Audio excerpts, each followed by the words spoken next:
하나님의 말씀 고린도전서 1장 10절에서 17절 말씀입니다. 신약 성경 263쪽입니다. 고린도전서 1장 10절에서 17절 말씀 우리 같이 읽겠습니다. 시작. 형제들아, 내가 우리 주 예수 그리스도의 이름으로 너희를 권하노니 다 같은 말을 하고 너희 가운데 분쟁이 없이 같은 마음과 같은 뜻으로 온전히 합하라. 내 형제들아, 글로에의 지편으로서 너희에 대한 말이 내게 들리니 곧 너희 가운데 분쟁이 있다는 것이라.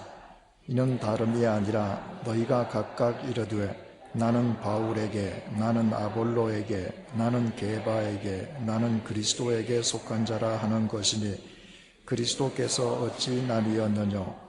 바울이 너희를 위하여 십자가에 못 박혔으며 바울의 이름으로 너희가 세례를 받았느뇨? 그리스포와 가이오 외에는 너희 중 아무에게도 내가 세례를 주지 아니한 것을 감사하노니 이는 아무도 나의 이름으로 세례를 받았다 말하지 못하게 하려 함이라. 내가 또한 스데바나 집사람에게 세례를 주었고 그 외에는 다른 아무에게 세례를 주었는지 알지 못하노라. 그리스도께서 나를 보내심은 세례를 주게 하려 하심이 아니요 오직 복음을 전케 하려 하심이니 말의 지혜로 하지 아니함은 그리스도의 십자가가 헛되지 않게 하려 함이라. 아멘. 우리는 4주 동안 사도 바울의 고린도 교회에 대한 인사와 감사의 내용을 살펴보았습니다. 그 마지막 구절인 9절이 이렇게 끝났죠. 너희를 불러 그의 아들 예수 그리스도 우리 주로 더불어 교제케 하시는 하나님은 미쁘시도다. 미쁘시다는 말은 신실하다는 말인데 우리 성경에는 미쁘시다가 제일 뒤에 있지만 헬라어 원전에는 이 말이 제일 앞에 있다고 그랬잖아요. 우리가 평생을 살면서 정말 이 구절은 우리 마음속에 새기고 살아야 되겠습니다. 9절 다시 보면요. 너희를 불러 거기다 공표를 한번 쳐보십시다. 하나님께서 우리를 부르셨어요. 왜 부르셨는가? 그의 아들 예수 그리스도 우리 주로 더불어 교제케 하시기 위해서 교제케 거기다 공표를 하십시다. 왜 우리를 부르셨는가? 하나님께서 당신의 독생자이신 예수 그리스도와 교제케 친구가 되게끔 하려고 부르셨다는 거예요. 여러분 우리 다 자식을 키우지 않습니까? 여러분들께서는 여러분들의 자녀가 어떤 친구와 사귀기를 원해요? 이 세상에 있는 대부분의 부모들은 자기 자식들이 자기 자식보다 더 훌륭한 친구, 더 비전이 있는 친구, 더 전도 유명한 친구와 사귀기를 원합니다.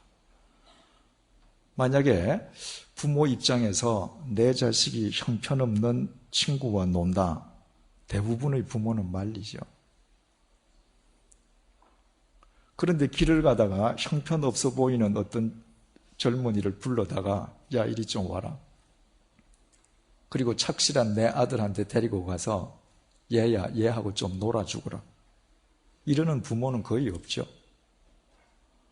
혹 그런 부모가 있다 할지라도 야 저 친구 너 좀 놀아줘라. 긍휼을 베풀 수 있지만 너 저 친구하고 놀아줄 뿐만 아니라 내가 내 기업 너한테 유산으로 넘겨주는데 너 평생 저 친구하고 동력해라. 우리 지난 주일날 봤죠? 교제케 하신다. 코이노니아 이 단어는 코이노노스에서 나왔는데 코이노노스는 동력자라는 말이에요. 그러니까 예수님께서 우리를 부르셔서 코이노니아 하게 하신다는 것은 단순히 교제하는 것이 아니라 우리를 동력자로 삼아주시는 거예요. 세상의 부모는 그런 부모가 없죠. 그런데 하나님 우리 아버지께서는 우리처럼 형편없는 인간을 다른 사람은 몰라도 우리는 우리 잘 알죠. 얼마나 우리가 더러운 거 숨기고 살아가는지. 이 형편없는 나를 부르셔서 당신의 독생자에게 이 제철이하고 친구 좀 되어줘라. 뿐만 아니라 이 제철이를 너 동력자로 삼어라. 이러고 부르셨다는 거예요. 그래서 그 하나님은 신실하시다는 것입니다. 우리가 일평생 믿어야 될 것은 하나님의 이 신실하심이에요. 우리가 어떤 절망적인 상황 속에서도 그리스도인으로 이 세상을 담대하게 살아갈 수 있는 근거는 하나님의 이 신실하심입니다. 이 신실하심에 대한 응답이 우리의 믿음의 행위가 되는 것이죠. 여기에 대해서는 이번 주일 낮 예배 시간에 우리가 좀 더 깊이 생각해 보겠습니다. 10절입니다. 형제들아, 내가 우리 주 예수 그리스도의 이름으로 너희를 권하노니. 우리 개역 성경에는 번역이 하나 빠져 있습니다. 헬라 말에는요, 대라고 하는 부사가 들어있는데 그 대라고 하는 부사는 이제 이 말이에요. 이제 내가 본론에 들어간다 그 말이에요. 지금까지는 인사말이고 감사의 말인데 이제 정말 내가 할 말이 있다. 무슨 말인가? 너희를 권한다 이렇게 되어 있잖아요. 그런데 이것도 우리말 순서로 번역을 하다 보니까 권한다는 동사가 뒤로 들어갔지, 헬라어 성경에는 권한다는 동사가 제일 먼저 나와요. 내가 권한다 이제부터. 그런데 우리말로 권한다고 번역된 헬라어가 우리말로 번역을 하면 간청한다는 말입니다.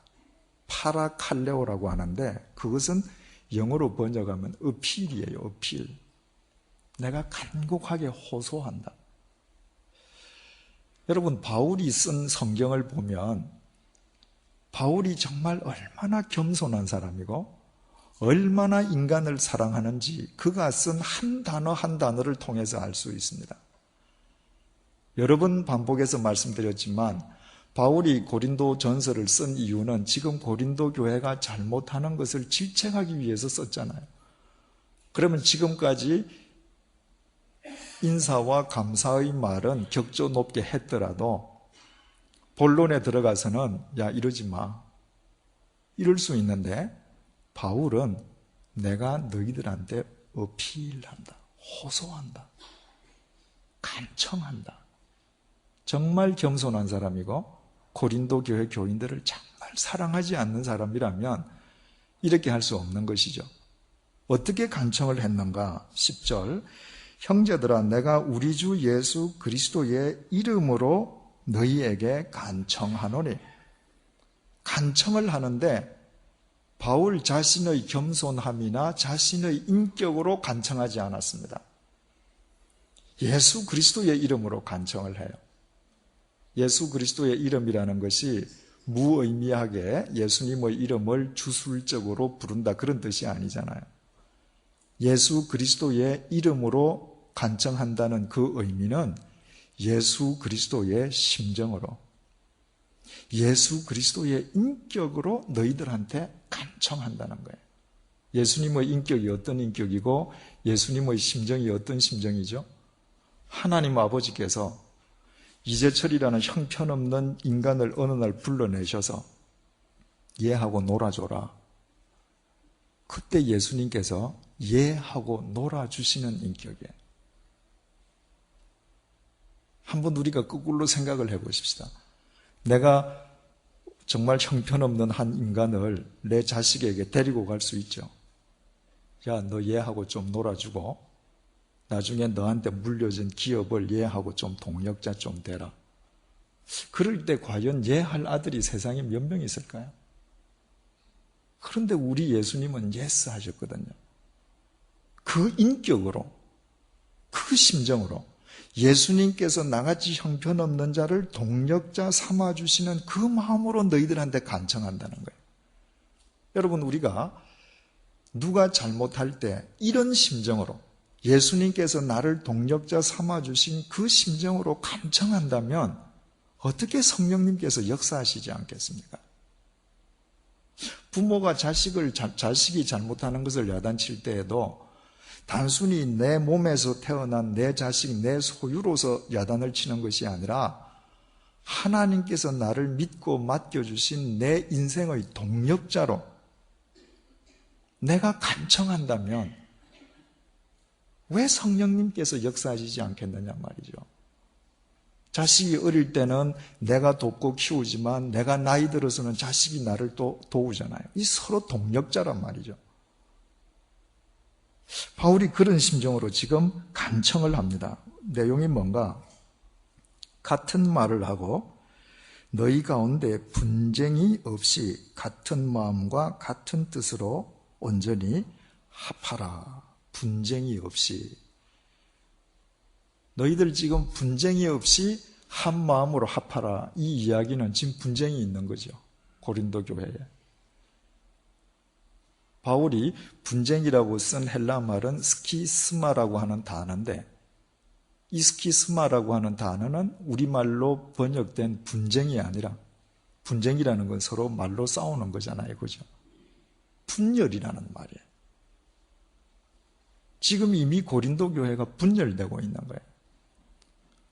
분열하지 말고 같은 말과 같은 마음과 같은 뜻으로 온전히 서로 합해져라. 그러면 이게 도대체 무슨 말이겠습니까? 같은 말을 하고 같은 마음을 지니고 뜻도 똑같은 뜻을 지니고 온전히 합해져라. 그 말은 각 개인의 인격과 개성을 무시하고 너희들 모두 인간 로봇이 되라. 그런 말이겠습니까? 그런 경우는 전제 궁극주의에서나 가능한 거죠. 히틀러 시대에 사람들 생각이 없는 거예요. 전부 히틀러 한마디에 생각과 마음과 뜻이 똑같아지는 겁니다. 일본 천황 아래에서 일본 군인들이 똑같아지는 것과 마찬가지예요. 만약에 종교가 이렇게 된다면 그 종교는 어떻게 될까요? 그건 사이비 종교죠. 사교입니다. 사교일수록 획일적이 되는 것이죠. 바울이 지금 그런 획일적인 것을 요구하는 것이 아닙니다. 바울이 너희들이 온전히 합하라 할 때 카타르티조라고 하는 헬라어 단어를 썼는데 그 카타르티조라고 하는 것은 여러 부품들을 잘 관리해서 제대로 작동되게 하라 이 말입니다. 자, 우리가 간단하게 자동차를 한번 생각을 해보십시다. 자동차 본넷을 열면 엄청난 부품들이 있죠. 그죠? 엔진에 들어가는 부품과 트랜스미션에 들어가는 부품과 쇼크 어브저버에 들어가는 부품이 다 틀려요. 가령 자동차를 열었는데 앞에서부터 뒤에까지 부품의 모양이 똑같다. 그게 다 필요 없는 거죠. 부품 하나만 있으면 되는 거예요. 모양이 다 틀리는 것은 그게 다 합쳐져야 되는 것이거든요. 기능도 틀리고 역할도 틀리고 그 부품의 가격도 다 틀립니다. 모양도 같아라. 가격도 똑같아라. 안 되는 거죠. 다 틀리지만 그것 자체가 하나의 목적을 위해서 움직여요. 뭘? 주인이 원하는 대로 자동차가 방향으로 잘 가기 위해서 이 각각 다른 부품들이 엉켜 있는 겁니다.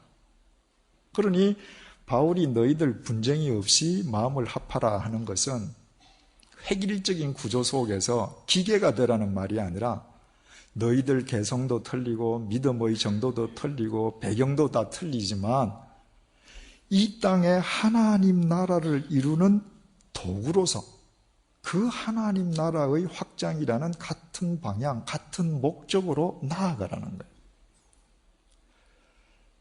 이 카타르티조라고 하는 단어는 또 다른 뜻이 있는데 그 뜻은 수선하다는 뜻이에요. 너희들 마음을 온전히 합하라 하는 그 말이 수선하라 이 말이에요. 예수님께서 갈릴리를 지나가시다가 제자를 부르시잖아요. 마태복음 4장 21절입니다. 세베대의 아들 야고보와 그 형제 요한이 그 부친 세베대와 한 가지로 배에서 그물 깁는 것을 보시고 부르시니 예수님께서 지나가시는데 요한과 야고보가 자기 아버지 세베대와 함께 그물을 깁고 있어요. 그물을 깁는다. 이게 헬라말로 카타르티조, 그물을 수선한다는 거예요. 그물을 수선한다는 게 뭐죠? 지금 고기를 잡고 그 다음 고기를 잡기 전에 그물을 다 펴요. 그리고 어디가 약한가? 터진 곳은 없는가? 어디를 보완해줘야 되는가? 왜? 어디든지 터져 있으면 고기는 빠져나가는 겁니다. 그것이 지금 온전히 마음을 합하라는 거예요. 한 공동체를 이룬다라고 하는 것은 서로가 약한 부분을 보완해 주는 거예요. 따라서 공동체를 이루기 위해서는 자기를 탈피해서 전체를 보는 눈이 없이는 온전히 합해질 수가 없습니다. 가령 그물이 있는데 나는 올이 다 제대로 있어. 그 어디가 터졌는지 난 상관없다. 그래서는 문제가 되는 것이죠. 나는 튼튼하지만 이 그물 전체에 어디 문제 있는 데가 없는가? 그것을 살피고 서로 보완해 주는 것. 이것이 마음을 합하는 거예요. 따라서 카타르티소라고 하는 이 단어가 수선한다. 자, 너희들 온전히 한 마음이 되어라. 너희들 서로가 서로 수선해라. 바울이 이 얘기할 때 뭘 수선하라는 거겠습니까? 신앙을 수선하라는 거예요. 신앙을. 교회의 모든 문제는 실은 신앙의 문제에서 나오는 겁니다. 신앙이 성숙해진다라고 할 때 그 성숙해진 신앙의 척도는 어디에 있는가? 딱 하나밖에 없습니다. 내 신앙이 성숙해진다는 것은 나를 탈피하는 거예요. 상대에 대한 배려가 커져요. 뿐만 아니라 오늘 내가 속해 있는 나의 운물의 크기가 자꾸 커져가는 거예요. 이제까지 나는 나라는 운물 속에 갇혀서 살았습니다. 그런데 내가 하나님을 믿고 하나님을 알아갈수록 저 사람도 하나님의 자녀고 저 사람을 위해서도 주님께서 돌아가셨고 나의 하나님이 아니라 우리 하나님이란 말이죠. 그래서 내 운물이 자꾸 탈피되면서 세계가 자꾸 넓어지는 거예요. 그래서 주님께서 나에게 주신 나의 강함으로 누군가의 연약함을 가로막아주고 보완해주게 되는 것이죠. 지금 바울은 그것을 하라고 명하고 있는 겁니다. 11절 말씀입니다. 내 형제들아 글로에의 집 편으로서 너희에게 대한 말이 내게 들리니 글로에의 집 편, 이것은 글로에 집에 속한 사람들로부터 너희들 소문을 들었다 이 말이에요. 그러니까 글로에라고 하는 사람의 혈육인지 아니면 그 집의 종인지는 모르지만 여하튼 글로에라는 사람 집으로부터 온 사람에게서 바울은 에베소에 앉아서 고린도 교회에 문제가 있다는 이야기를 들었습니다. 누가 전해줬느냐는 전혀 중요하지 않아요. 중요한 것은 잘하는 소문은 퍼지지 않지만 잘못할 때에는 소문이 지구 반대편까지 날아간다는 겁니다. 지금 고린도 교회는 그리스에 있고 바울은 에베소에 앉아 있는데 요즘이야 비행기 타고 금방 가죠. 옛날 같으면 아득한 거리거든요. 그 거리에까지 이 소문이 날아가는 것입니다.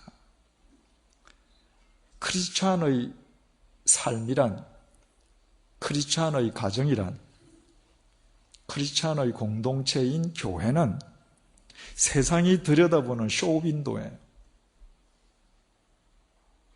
몇 주 전에 말씀드리지 않았습니까? 교회를 에클레시아라고 하는데 그 에클레시아라는 단어를 교회가 제일 처음 쓴 게 아니거든요. 있던 단어를 어느 날부터 사람들이 우리는 하나님의 모임이다 하고 쓰기 시작했어요. 그때 세상 사람들이 들여다볼 거 아니에요. 도대체 저 에클레시아는 우리하고 뭐가 달라? 저 사람들은 어떻게 사는 거야? 세상은 우리를 늘 들여다봅니다.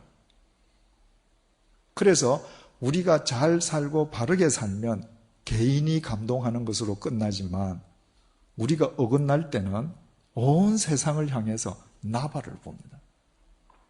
우리가 정말 그리스도 안에서 바르게 잘 살아야 될 까닭이 거기에 있는 것이죠.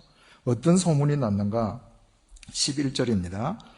내 형제들아 글로에의 집 편으로서 너희에게 대한 말이 내게 들리니 곧 너희 가운데 분쟁이 있다는 것이다.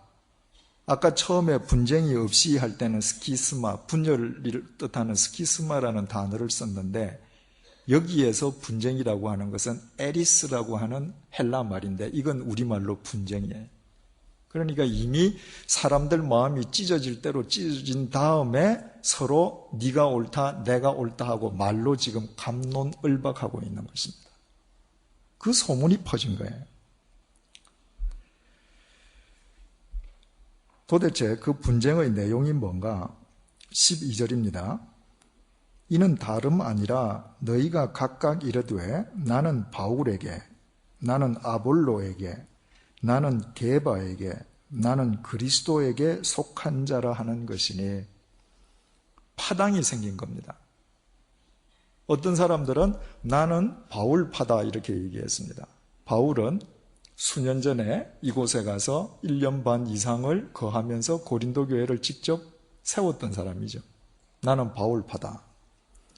어떤 사람들은 나는 아볼로파다고 했습니다.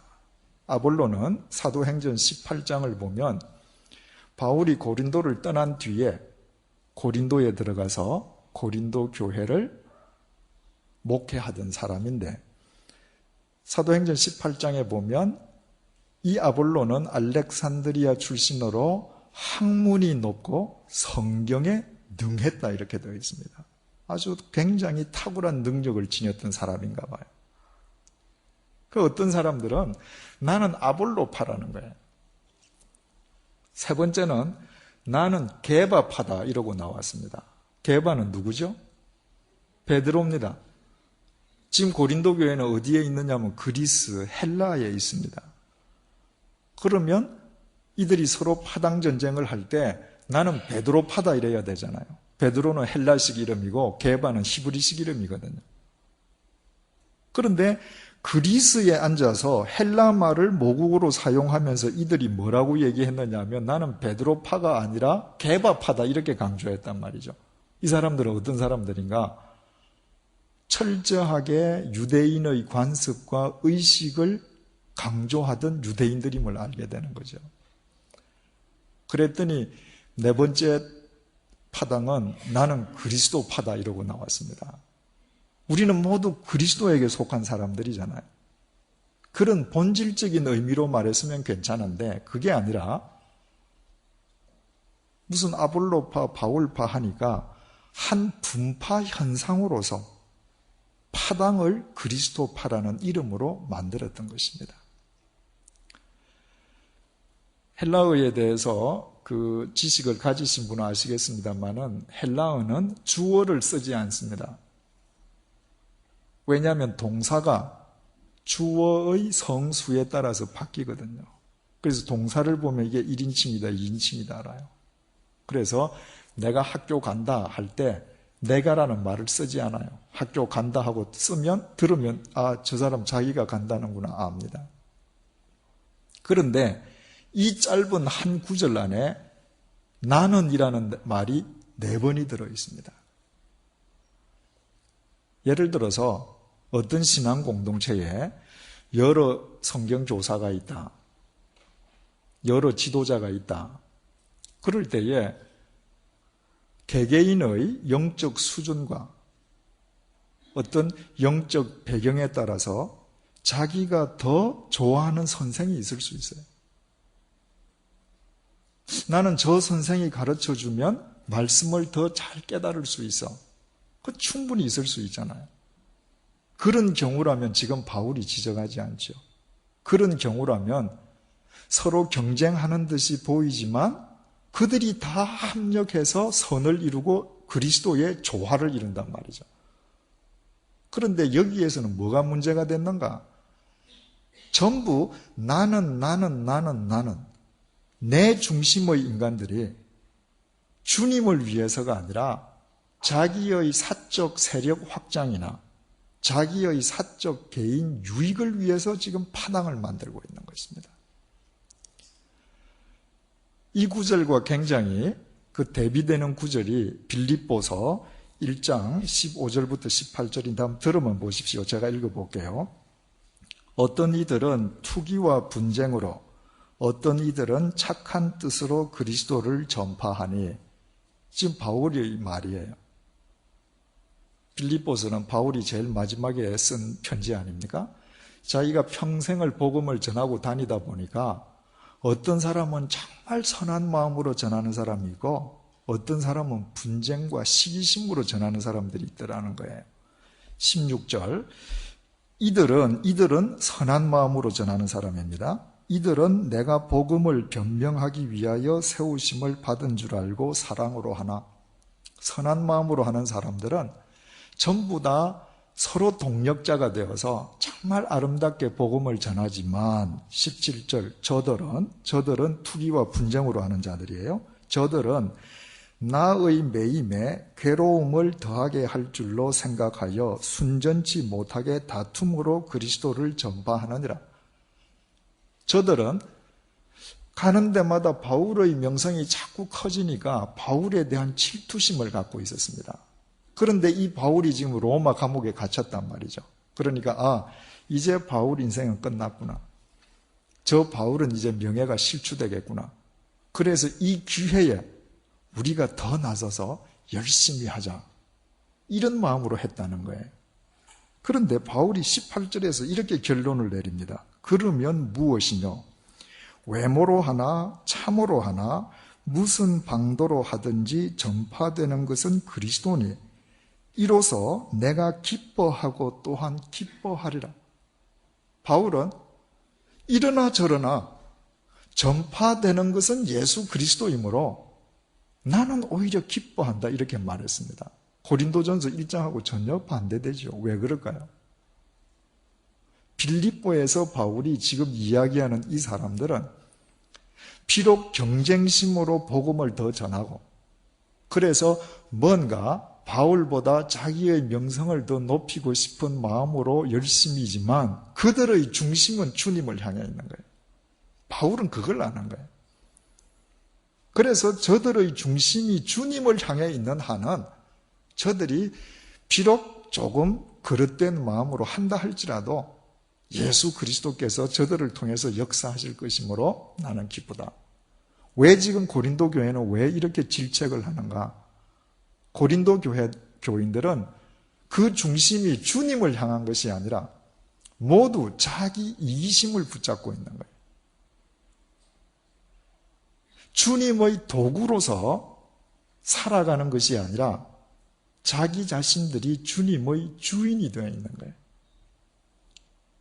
각자가 주님을 부리는 사람처럼 파당을 만들었단 말이죠. 그래서 바울이 이렇게 말을 합니다. 13절, 그리스도께서 어찌 나뉘었느뇨? 이 말을 아주 알기 쉽게 번역하면 이런 말이에요. 그리스도가 여러 조각으로 나뉘어져 각기 다른 당파에게 찢어져 나누어질 수 있다고 생각하느냐? 그리스도는 한 분이신데 아볼로파 네가 4분의 1을 갖고 게바파 네가 4분의 1을 갖고 또 바울파 4분의 1을 갖고 이렇게 예수 그리스도가 찢어지는 줄 아느냐? 바꾸어 말하면 예수 그리스도가 너 한 당파에 의해서 소유되는 줄 아느냐? 13절요. 그리스도께서 어찌 나뉘었느냐? 바울이 너희를 위하여 십자가에 못 박혔으며. 바울이 못 박힌 거 아니잖아요. 그죠? 예수 그리스도께서 못 박히셔서 우리가 사는 거거든요. 따라서 예수 그리스도 때문에 바울을 좋아하고 존경하는 것은 있을 수 있지만 바울을 예수 그리스도보다 더 절대시하고 중시한다. 이건 이미 인간적인 목적이 끼어 있는 것이죠. 나 바울은 너희를 위해서 죽은 적이 없다는 거예요. 또 13절 마지막에 바울의 이름으로 너희가 세례를 받았느냐? 세례는 성부와 성자와 성령의 이름으로 삼위일체의 이름으로 받잖아. 그런데 너희들이 내 이름으로 세례를 받았느냐? 왜 내 이름으로 파당을 만드느냐? 지금 바울이 세례의 이야기를 언급을 하기 시작했는데 이것은 그냥 일반론적인 이야기를 한번 짚고 넘어가는 것이 아니라 보다 본질적인 얘기를 하려고 지금 세례를 언급합니다. 14절 그리스보와 가이오 외에는 너희 중 아무에게도 내가 세례를 주지 아니한 것을 감사하노니, 여기에 우리말 성경에는 빠져 있습니다만은 헬라어 성경에는 하나님께 감사한다 이렇게 되어 있습니다. 내가 하나님께 감사하는 것은 그리스보와 가이오 외에는 너희 중 아무에게도 세례를 주지 아니한 것인데 왜 감사하는가? 15절 이는 아무도 나의 이름으로 세례를 받았다 말하지 못하게 하려 함이라.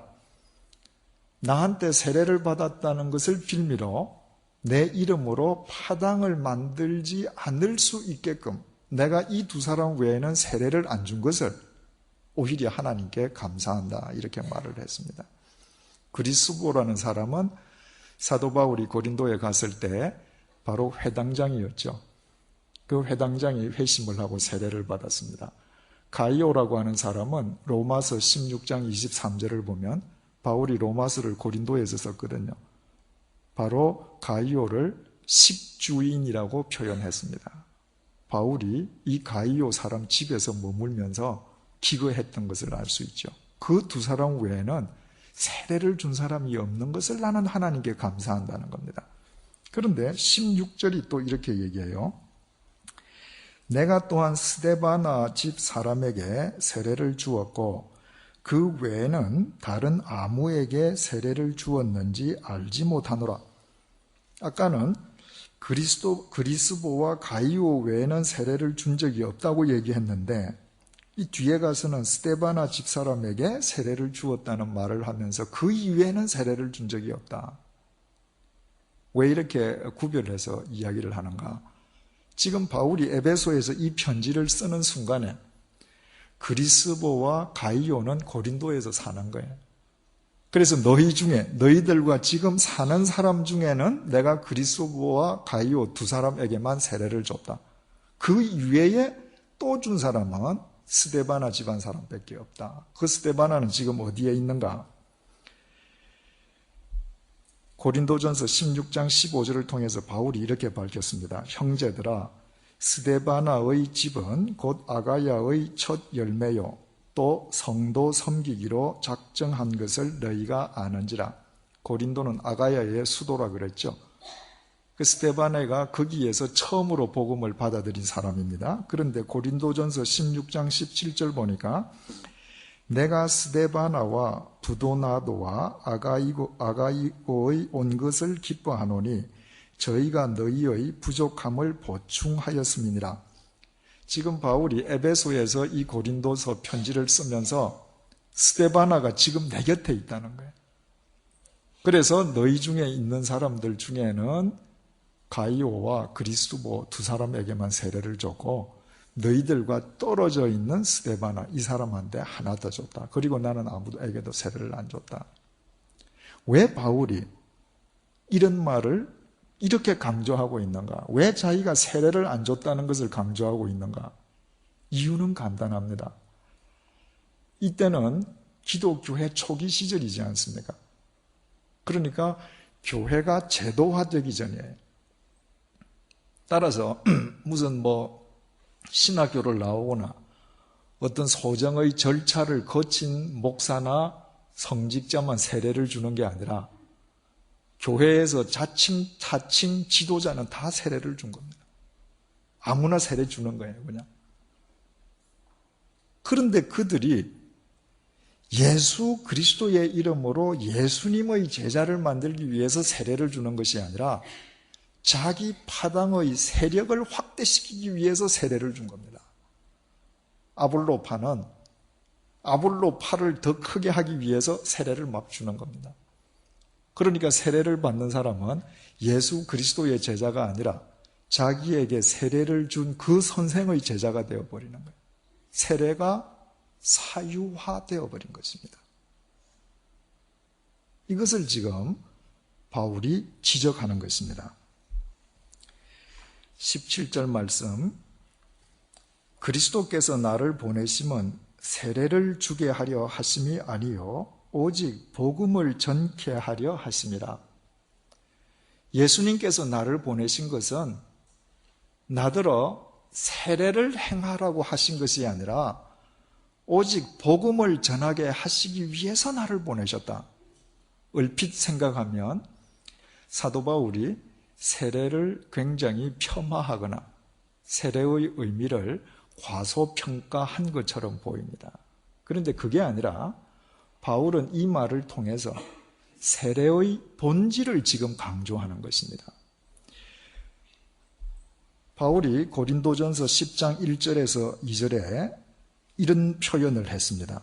형제들아, 너희가 알지 못하기를 내가 원치 아니하노니 우리 조상들이 다 구름 아래에 있고 바다 가운데로 지나며 모세에게 속하여 다 구름과 바다에서 세례를 받고, 지금 옛날 출애굽 시절의 이야기를 하는 겁니다. 그때 이스라엘 백성들이 홍해 한가운데를 건너서 시내 반도로 넘어갔지 않습니까? 그런데 바울이 뭐라고 하느냐 하면 그 바다 한가운데에서 우리 조상들이 세례를 받았다는 거예요. 여러분, 출애굽기를 아무리 읽어봐도 그날 홍해를 건너다가 중간에 서서 모세가 머리에 물 부으면서 세례를 주었다는 기록이 있습니까? 거기에서 당신은 하나님을 믿느냐 하고 서약식을 했다는 기록이 있습니까? 없습니다. 그런데 바울은 그날 홍해를 건넌 것 자체가 세례였다고 설명하고 있습니다.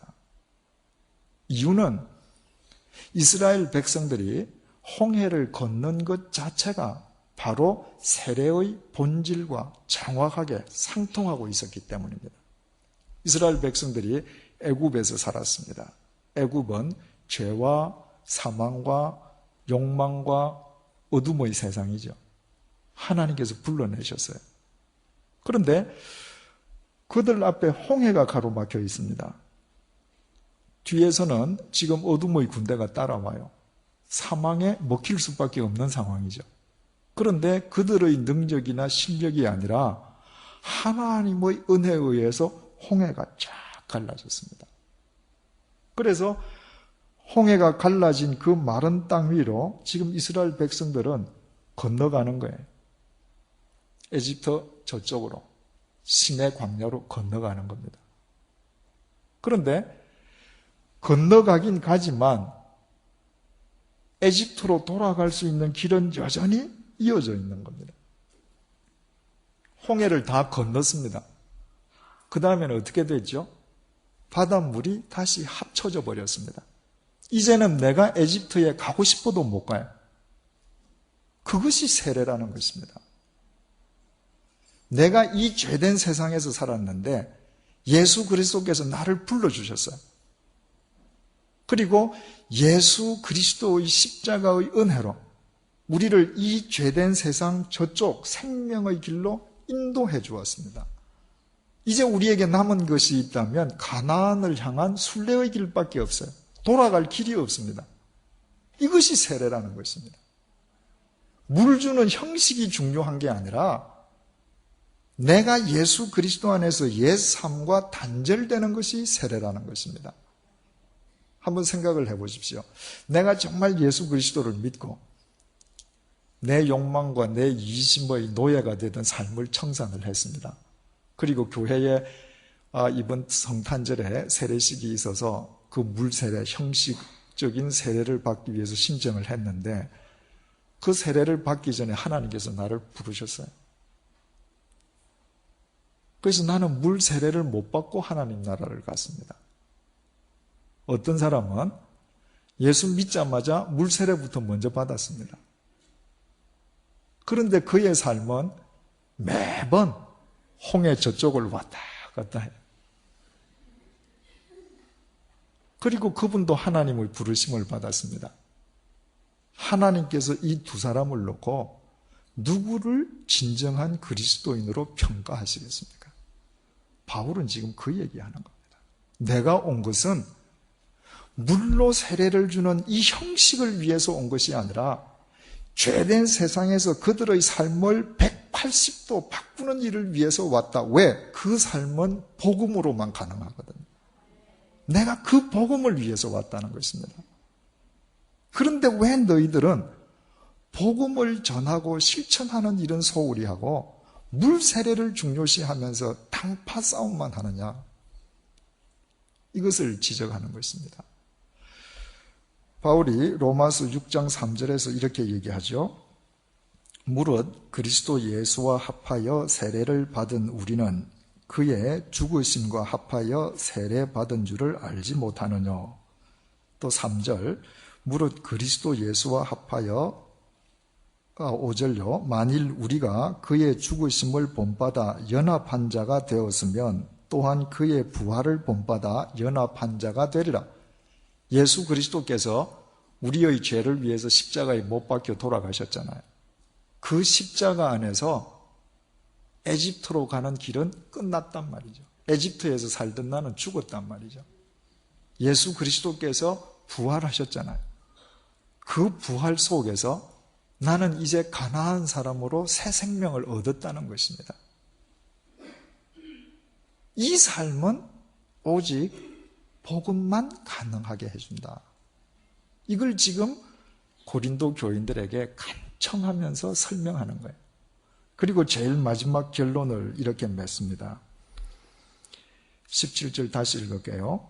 그리스도께서 나를 보내심은 세례를 주게 하려 하심이 아니요 오직 복음을 전케 하려 하심이니 말의 지혜로 하지 아니함은 그리스도의 십자가가 헛되지 않게 하려 함이라.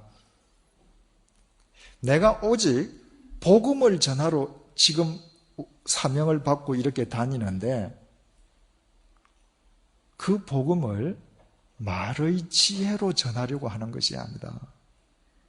말의 지혜라는 뜻이 뭐냐 하면 옛날 헬라 사람들은 철학과 수사학을 굉장히 중요시했습니다. 그래서 유명한 웅변 선생을 집에 데려다 놓고 웅변하는 거 연습하지 않습니까? 그리고 자기의 철학적인 지식으로 어떻게 사람들을 매료시키고 사로잡을 것인가? 이것이 헬라 사람들의 최대 관심사였거든요. 내가 이 예수 그리스도의 생명의 복음을 전하는 것은 수사학이나 인간의 지식이나 철학 그 말장난으로 하려는 것이 아니다. 그 이유는 십자가를 헛되지 않게 하기 위함이다. 십자가가 뭐죠? 죽음과 생명이잖아요. 옛사람은 죽고 그리스도 안에서 새로운 사람으로 되살아나는 것이거든요. 나는 말로만 이 복음을 전하는 것이 아니라 바로 이 복음을 내 삶으로 전하기 위해서 지금 이 땅에서 살아간다. 그 말이죠. 그렇다면 지금 바울이 고린도 교회 교인들에게 간청하고 있는 그 목적이 무엇인지 알게 됩니다. 고린도 교회 교인들은요, 나는 아볼로파다, 나는 바울파다, 게바파다, 파당 싸움을 하면서 말의 지혜에만 앞섰을 뿐 복음을 삶으로 살려 하지 않았기 때문입니다. 따라서 너희들은 복음을 삶으로 살아라고 간청하는 것입니다. 여러분, 모든 교회의 문제는 따지고 보면 복음을 삶으로 살려 하지 않는 데서 시작됩니다. 복음으로 사는 게 뭐예요? 나를 부인하고 주님을 쫓는 것이지 않습니까? 그 삶을 사는 사람들은 문제를 일으키지 않습니다. 그런데 하나님의 말씀을 말의 지혜로 지식적으로만 알고 성경의 정보만을 소유하려고 할 때 알면 알수록 사실은 화근이 되는 것이죠. 이제 우리 100주년 기념교회가 창립된 지 6주가 되었습니다. 그런데 많은 교우님들이 지금 저희 교회를 찾고 계셔요. 물론 그 중에는 믿지 않던 분도 계시지만 그런 분은 굉장히 극소수예요. 대부분은 이제 다른 교회 다니시던 분들이 오시는 겁니다. 따라서 이 6주된 이 100주년 기념교회 초기 벽두기에 하나님께서 이런 구절로 우리 자신들을 한번 되돌아보게 해주신 것을 참 감사드리죠. 저는 1985년도에 제가 신학교를 들어간 뒤에 많은 분들로부터 상담받지 않습니까? 자신이 다니는 교회에 대해서 여러 가지 문제 때문에 또 영적인 수준이 맞지 않아서 그분들에게 저는 상담을 할 때 항상 변함없는 원칙이 있었어요. 가톨릭 교회 교인들과 틀려서 개신교 교인에게 하나님께서 주신 은혜는 교회를 바꿀 수 있다는 거예요. 가톨릭 교회는 교회를 못 바꿉니다. 가령 내가 합정동에서 살다가 강남으로 갔다. 그러면 강남에 있는 교회로 교적부가 옮아가요. 내 마음대로 선택을 못해요. 그 교회에 다녀야 되는 겁니다. 그 주임 신부님이 나하고 영적으로 안 맞는다. 다녀야 돼요. 딴 성당에 다닐 수 있죠. 그러나 자기 교적이 있는 성당을 안 다니면 내가 결혼할 때, 내가 죽었을 때 내 교적이 있는 그 성당의 신부님이 집례를 안 해주는 거죠. 그래서 교회 선택의 자유가 없습니다. 하나님께서 개신교는 수없이 많은 교파와 교단을 주셨습니다. 여러 형태들의 교회가 있습니다. 그래서 개신교 교인들은 자기의 영적 수준에 맞는 교회를 선택할 수 있죠. 이를테면 나는 이제 영적으로 중등 수준을 떼고 고등 수준이 되고 싶은데 내가 다니는 교회는 여전히 중등 수준에 머물러 있다. 여러분 이런 생각을 한번 해보십시다. 어떤 학생이 중학교에 입학을 했는데 1학년 때부터 모든 것을 다 알고 천재적인 능력을 가졌다. 그러면 그 학생은 빨리 월반할 수 있죠. 그런데 그 학생이 중학교를 졸업하는 졸업대가 되었는데 교장 선생님이 불러다 놓고 야, 내 너같이 똑똑한 학생 처음 봤다. 나하고 한 5년 이 중학교 좀 더 다녀라. 그건 있을 수 없는 일이죠. 그죠? 중학교를 졸업하면 고등학생이 되어야 되는 것이죠. 개신교 교인들이 주일 하루를 망치는 것은 일주일 7날 중에 하루를 망치는 게 아니죠. 주일날 하나님의 말씀으로 내가 일주일 살아가야 할 삶의 방향을 내가 받고 살아가는 것이 개신교인의 삶이라면 내가 주일 예배를 하루 망치면 실은 일주일 내내 망치는 것입니다. 한 달을 망치고 1년을 의미 없이 보내는 거죠. 그래서 제가 상담했던 모든 분들에게는 다니시는 교회의 모든 매듭을 잘 맺고 교회를 옮기십시오. 주님의 교회 다니시던 분들 중에도 가령 부부가 떨어져서 신앙생활을 하다가 딴 데 가셔야 되겠다. 언제든지 가시게 했습니다. 왜? 개신교 교회는 그 선택의 은혜를 받은 사람이니까. 중요한 것은요, 여러분들께서 교회를 바꾸신 뒤에 여기에서 예전에 다니시던 교회보다 복음을 실천하고 살아가는 여러분들의 삶의 수준이 향상되지 않는다면 여러분들은 여기에 말의 지혜를 즐기기 위해서 오신 것입니다. 그렇다면 고린도 교회밖에 안 되는 거예요. 우리는 고린도 교회가 되어서 되는 게 아니라 고린도 교회를 위한 고린도 전서가 되어야죠.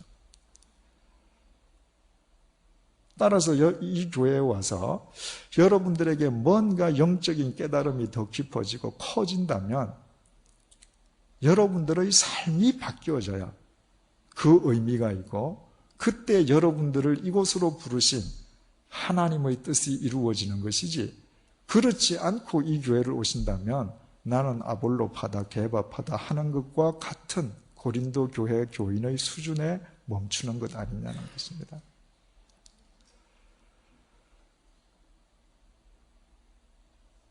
특별히 예전에 저와 함께 신앙생활 하던 주님의 교회에서 오신 교우님들께 이런 시간을 통해서 제 입장을 한번 정리해 드리는 것이 필요할 것 같습니다. 타 교회에서 오신 분들은 양해 좀 해주시고요.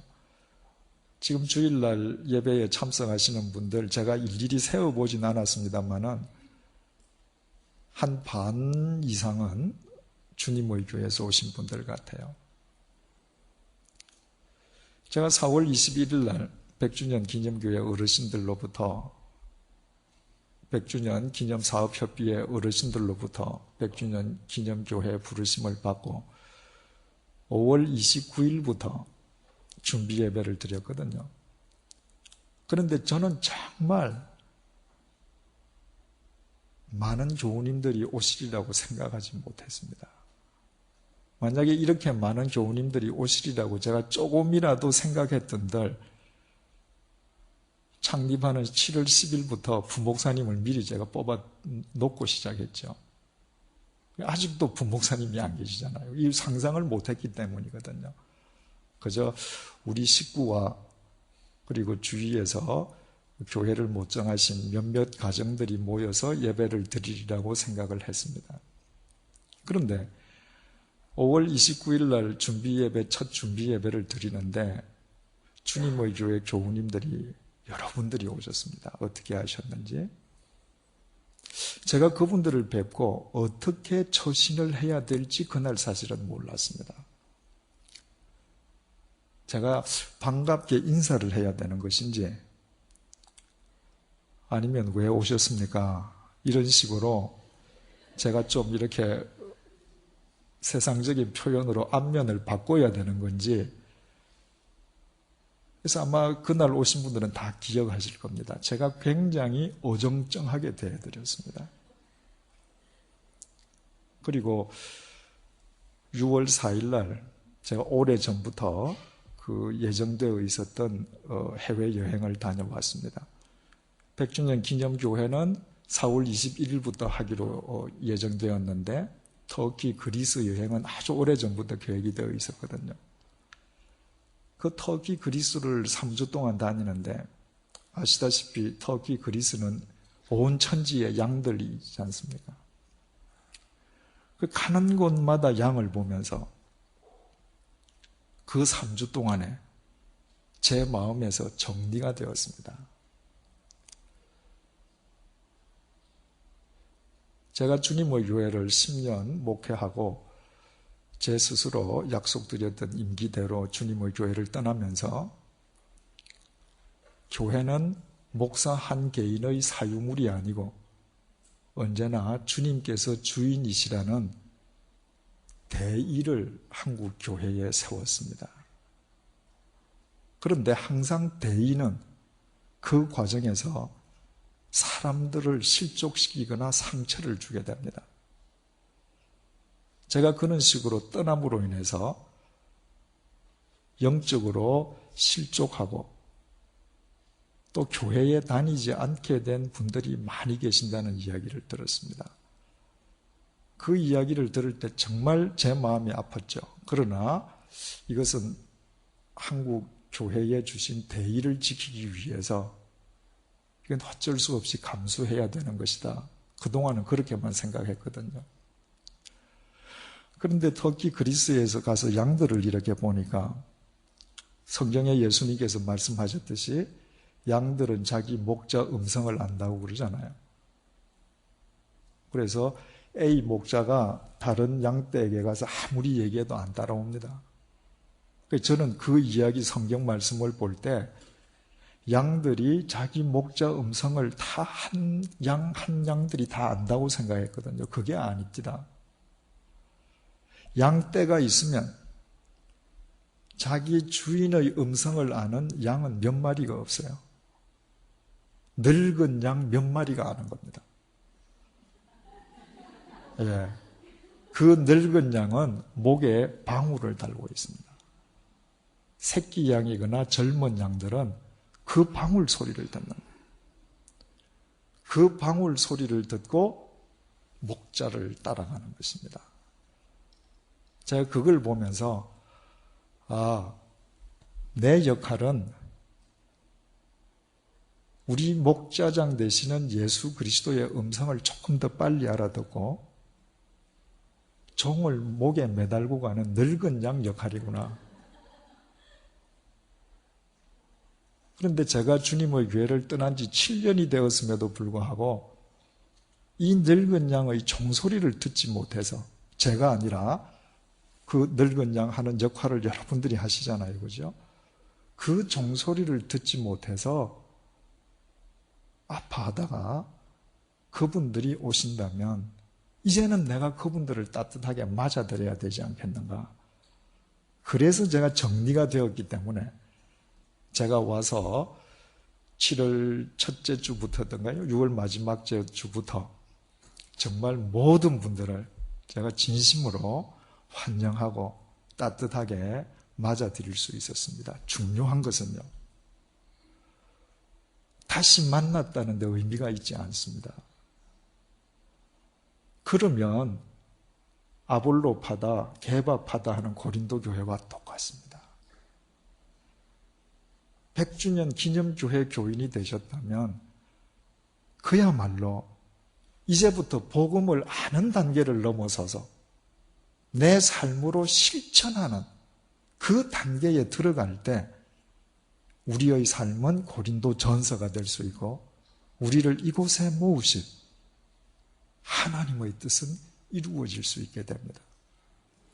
저는 유한한 죄인이고 인간에 지나지 않지 않습니까? 제가 나이가 지금 57살인데 제가 여기에서 20년을 목회하겠습니까? 30년을 목회하겠습니까?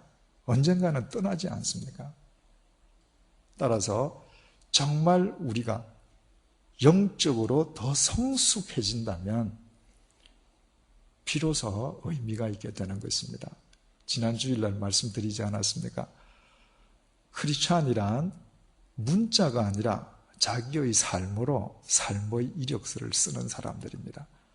문자로 쓰는 이력서는 위조나 변조가 가능하지만 삶으로 쓰는 이력서는 불가능합니다.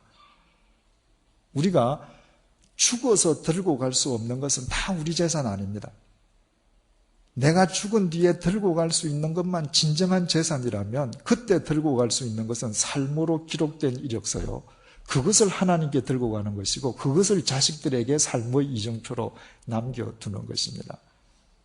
우리가 이곳에서 매일매일 우리의 삶으로 우리의 신앙을 기록해 간다면 우리 한 사람 한 사람을 통해서, 우리의 공동체를 통해서 하나님의 아름다운 역사가 일어나게 될 것을 믿습니다. 기도하십시다. 하나님 아버지, 이스라엘 백성들이 애굽을 떠났습니다. 하나님의 은혜로 홍해를 건넜습니다. 그러나 하나님, 갈라진 홍해는 그대로 있지 않았습니다. 다시 합쳐졌습니다. 이스라엘 백성들이 다시는 이집트로 되돌아갈 수 있는 길이 없어졌습니다. 그들에게 남아있는 길은 가나안을 향한 믿음의 길밖에 없었습니다. 바로 바울은 그 홍해, 도해 자체를 세례라고 불렀습니다. 하나님, 예수 그리스도께서 우리를 은혜로 불러주시고 사망에서 생명으로 인도해 주신 것을 감사합니다. 그런데 우리는 홍해를 건너고서도 계속 홍해를 왔다 갔다 했습니다. 주님, 이제 주님의 뜻하심 가운데에 우리를 100주년 기념교회로 불러주셨습니다. 주님, 이곳에서 우리의 삶이 확고부동하게 가나안을 향하게 도와주옵소서.